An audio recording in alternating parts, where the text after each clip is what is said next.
which means that game is going to be happening, Yep. I think, on the other stream Yes. right now. So if you guys want to see Violet versus DeMuslim, that's on the second stream. Stefano and Grubby will be playing on this stream after this next game, I believe. I think White Rod and Control White Rod maybe and Control before first? that. Okay. I'm not All right. Well, either way, lots of great StarCraft coming up, and of course, as Axel pointed out, White Rod and Control with the other two guys to advance, which means now that you guys know what's up, we can get this next game going.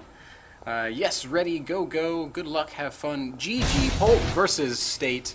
TSL versus Team Vile. The map is Antigua Shipyard. The matchup TVP? Yeah. It's, you know, this is interesting because I was talking to State a lot before the tournament. He was practicing pretty much exclusively PvZ. He's not a full-time player. He's a full-time student right now in college, so he can't really practice every single matchup. As much as he would like. So before coming into this tournament, he is so close to that camera. Yeah, he is, man. And there's Twitter. Oh, there is Twitter on the screen there. It's Rotterdam's Twitter. Twitter.com/Rotterdam08. You guys can. Is that? I'm definitely. You guys in can StarCraft send right tweets now. to Rotterdam if you would like. I'm definitely in StarCraft 2. You can also send tweets to Axeltoss. Yeah, if you want. How do you do that, Ax? Oh well, you can follow me at Axeltoss on Twitter as I try to get the StarCraft screen loaded up here. Do you have the game? Yeah, I'm in the game right now. It's on the monitor. The game is currently going on. We're gonna try to. I mean, it's definitely there. Yeah, I think y'all are trying to pull the feed off the wrong computer, maybe. No. Well, I definitely have Twitter up. Yeah, that's not. I think that's it's not the same page. extended monitor. Should we pause the game really quick?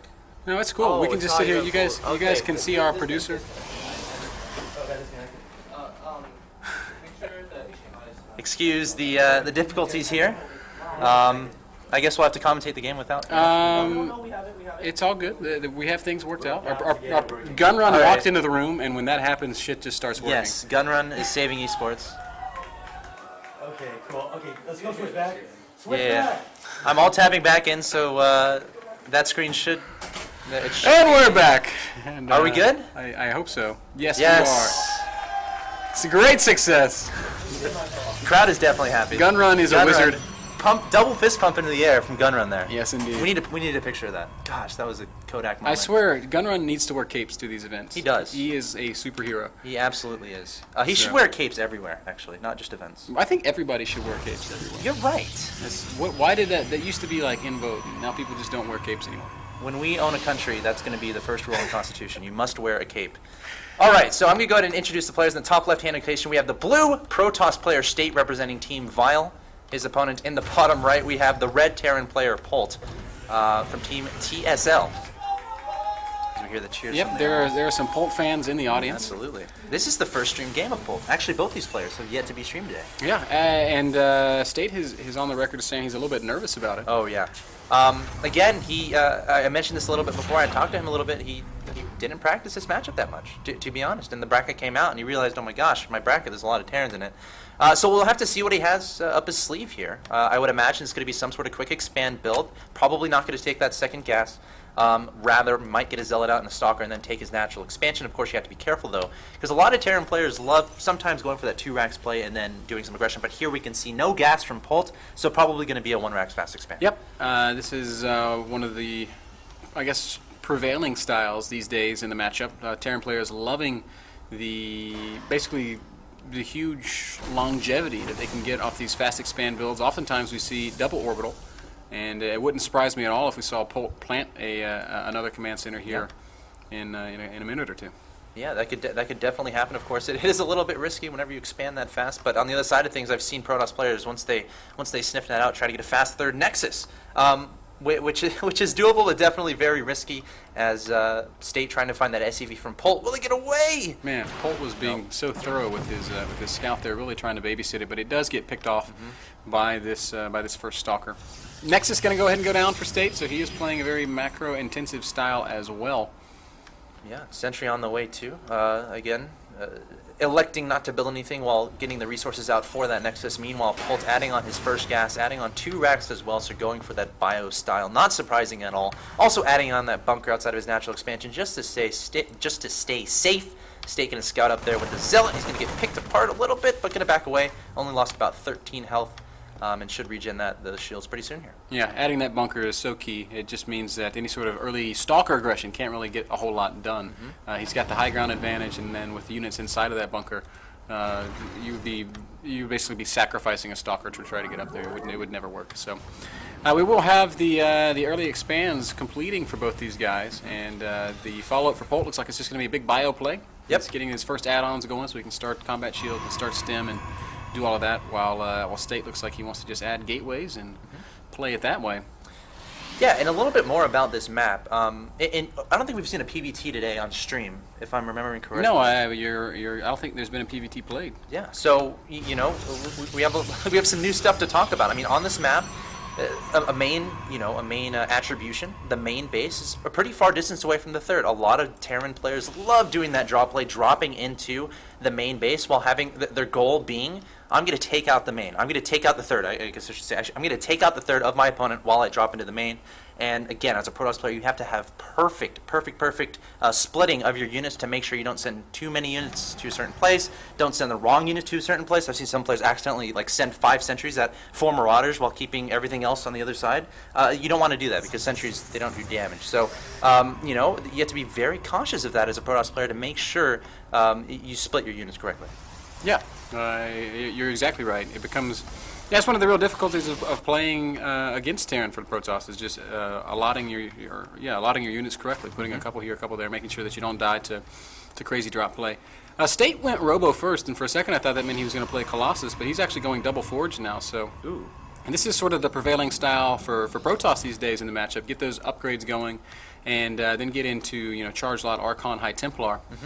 And eventually, different players get them at different times, but eventually you supplement that with Colossi as well, and you've got a Protoss army that is damn terrifying.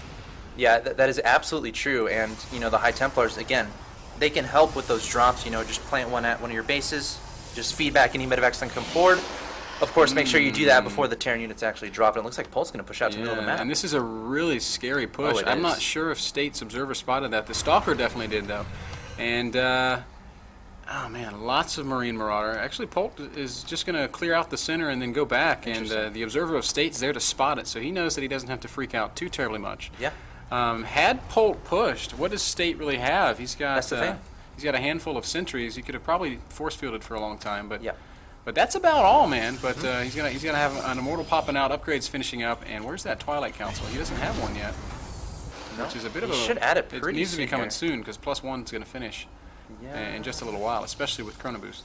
He might just delay that a little bit. His goal is just to get 1-1, but he doesn't have enough money and enough gas to put it down. We'll have to keep an eye on that. But yeah, that's like the scariest moment as a Protoss player, when you put down the Forge and you start your upgrades, and then all of a sudden you see a Terran army marching across the map towards you. Because that's a really good time, because you're investing a lot into those upgrades, and they haven't really paid for themselves yet. Wow, look at this. It's going to be a robotics bay for State. So he is just going to play sort of old school Colossus style. Now the Twilight Council will go down. There it is. I'm a little bit hesitant about the positioning of these buildings. I mean, again, the drop play from Darren can be really scary. We'll have to see how that impacts this game later on. But the medevacs are on the way for Polt, and usually this triggers some aggression from the Darren player. Once you have those medevacs, you can stim your Marines and Marauders without them dying really fast.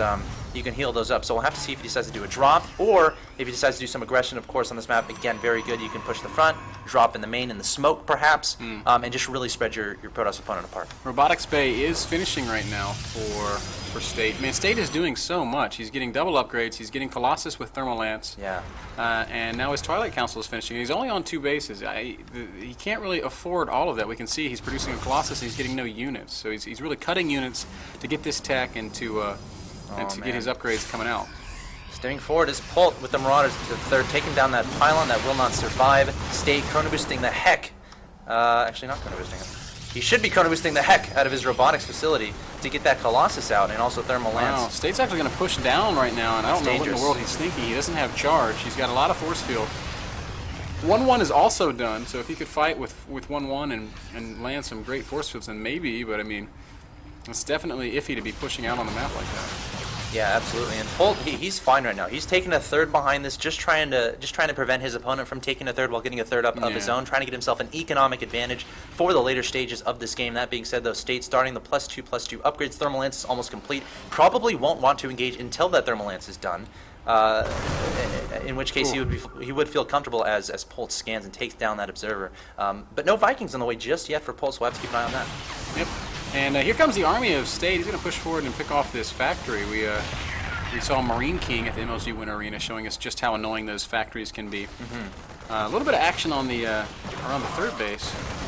Yes. As a couple of Zealots were warped in off that proxy pylon, picking off a handful of units and a couple of SCVs. Looks like 5 workers killed. Not bad at all for State, but these Zealots are going to die. Probably worth it at this stage. And oh my god. Certainly, certainly. Big drop coming now for Polt. And this is a great time for it, as we can see the army of State pushing out into the center of the map. And I don't think that he's got anything back at home to defend for this. He certainly doesn't have any High Templar out for feedbacks. He knows. Blink is only just now starting. Did he spot it?